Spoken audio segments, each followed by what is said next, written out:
Pause for a moment. What do you want to be remembered for?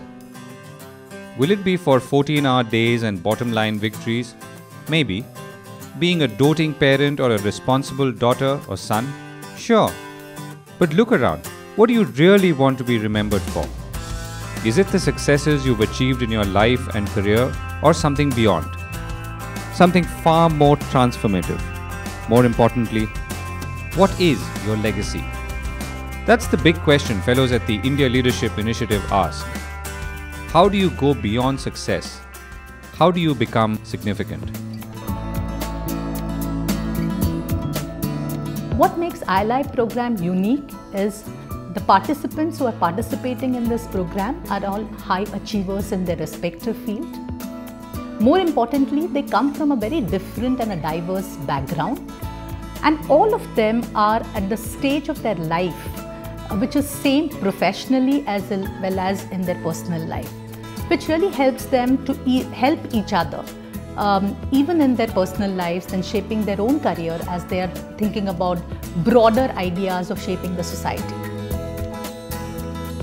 What makes it different for me is that the fact that we all went through a series of readings, whether those readings were Aristotle, Plato, Machiavelli, Gandhi, Martin Luther King, the fact that we were all reading these together, that we all had an opportunity to interpret their lives and our lives through their lens, and the debates that ensued.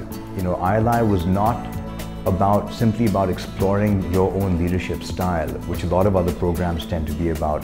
ILI was actually about exploring the broader context within which you operate and why we do what we do. The India Leadership Initiative was launched in 2006 and is a collaborative undertaking between the Aspen Institute, United States and the Ananta Center in India to help foster the next generation of values-based leaders. It exposes you to different ways of thinking. ILA was quite a surprising experience. Quite philosophical, and it requires you to actually reflect on your own ideology.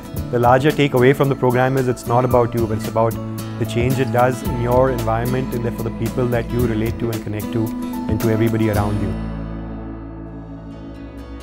Each class is comprised of about 20 to 24 highly accomplished Indian leaders between the ages of 30 and 45 and is drawn from the country's entrepreneurial, business, government as well as non-profit sectors. It built me a great circle of trust of friends whom I could rely on for decisions that I needed to make outside of my normal circle of friends. So part of the ILI approach or its result is to actually ignite in you what you think you want to do anyway. Ignite a passion, as it were. In each ILI class, fellows spend 4 weeks spread over 18 months in structured retreats, exploring their leadership, core values, a vision for a good society, and their desired legacies. The fellows participate in 3 multi-day leadership seminars in India. They also take a seminar called Leading in an Era of Globalization, held around the world. More than 1,800 fellows from 46 countries who are from the Aspen Global Leadership Network participate in the seminar. Each fellow also undertakes a high-impact leadership project of his or her own design. All of this is aimed to help propel these young leaders from success to significance in their communities and country. For me, success and significance has a lot to do with individual success and growing that out to sort of collectives. Successful in our own chosen fields for ourselves and our families, but what about being significant as a human, and doing something beyond material things, something which makes us happy, something which makes us that we have lived a life, in a more satisfying way. Somewhere down the road while doing ILI, first this is actually Jnana Yoga in its true sense, where you acquire certain kind of knowledge in that group which allows you to look within, modify behavior and actually move towards enlightenment. The strongest impact of the fellowship is the commitment to action. Each fellow launches a leadership project that stretches him or her to have a positive impact on society.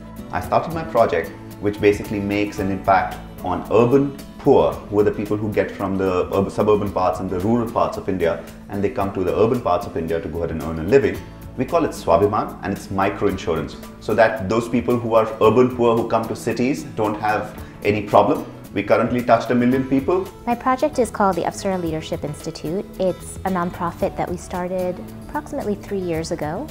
And the aim of Apsara is to accelerate educational and leadership outcomes for girls and young women across India.